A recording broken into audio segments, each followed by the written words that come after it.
uncertainty, even the fear of what's happening to Europe, of these refugees, of Syria, of terrorism, it's different.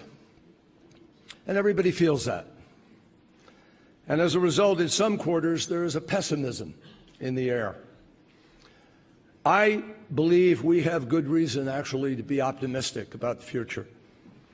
And the reason is the size, the durability, the capacity, the talent, the extraordinary resilience of this alliance, in one form or another, that has been expressed not just in the formality of this alliance since it came into being since World War II, but throughout the last century. Yeah, there's violence in the world. You better believe it. But you know what? It's changed. The 20th century was defined by state-on-state violence and millions upon millions of people dying. There are actually fewer people dying in conflict today than ever before. And despite the challenges we faced between 1990 and 2015, remarkable things have happened, changed life for hundreds of millions of people. The rate of child mortality fell by over 1/2. Life expectancy has increased dramatically around the world, particularly in developing countries. In 2001, there were less than 1 million kids going to school in Afghanistan, and all of them were boys. Today, there are almost 8 million kids going to school, and 40% of them are girls. More than 2.5 billion people have gained access to clean water in the last few years, and the number of people living in extreme poverty has declined by more than 1/2. It is, for the first time in history, below 10%. I could run a longer list of things, and you know them, that we're doing. Productivity, the changes of technology. A century ago, the numbers of people brought into the near middle class or middle class in China and India and many other countries. A century ago this month, the Battle of Verdun was just beginning. The most excruciating chapter of a horrific war that would cause 37 million casualties and kill 1 German and 1 French man out of every 5.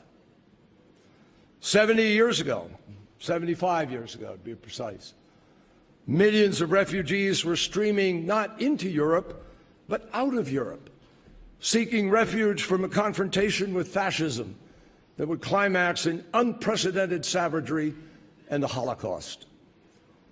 50 years ago, half of Europe lived behind the Iron Curtain. A quarter of a century ago, Europe was witness to a brutal campaign of ethnic cleansing that would rage for years. My friends, we cannot come to Munich to a security conference and ignore the underlying message of this history. This moment is not as overwhelming as people think it is. We know what needs to be done, and most importantly, we have the power to do it. The transatlantic community is not strong because we've somehow been exempt from tragedy or strife. We're strong because we are resilient, because in a decade after decade, we have stood together to defend our security, our prosperity, our values, and because we have resisted attempt after attempt to divide and make us turn on one another, and above all, we are strong because of the core beliefs that hold us together. We need to heed the advice of President Kennedy on his trip to Berlin the year this Munich Security Conference began. Lift your eyes beyond the dangers of today, he said, to the hopes of tomorrow. If we do that, if we remember the values at the heart of our partnership, if we take the lessons of history of what we've been able to accomplish and what this incredible alliance means, I have absolutely no doubt whatsoever we're going to get this right, we're going to get through this moment, and we're going to build the prosperity and the security and the stability that every single one of us wants. We are going to do just fine. Thank you.